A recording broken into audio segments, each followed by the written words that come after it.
What people don't realize, there is nothing like casual sex.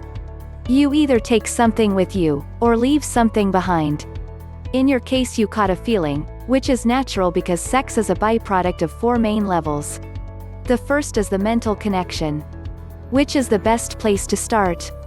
Because here is where you realistically calculate compatibility, long-term endurance, financial responsibilities and consequences, before diving in a nightmare.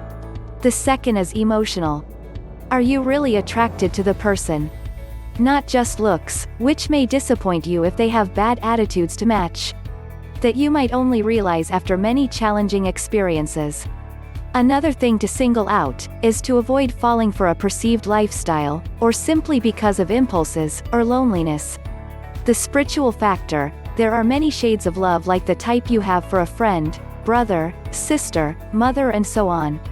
Falls under spiritual love as no sexual physical stimulation is required.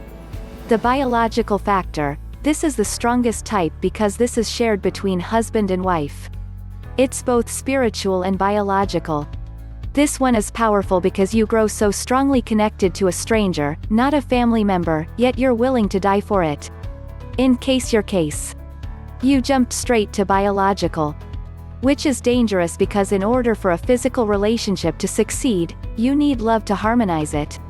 If you bypass love, it always results in negative consequences. Like hatred, obsession, lethal jealousy, trust issues, abuse, etc. Even if you attempt to try a relationship, you would always doubt each other. And assume the other as being someone else's friends with benefits. Your beginning is very important. If you start with plain lusts, secretly you'll be judging each other when you outplay your sex plot. I hope it helps.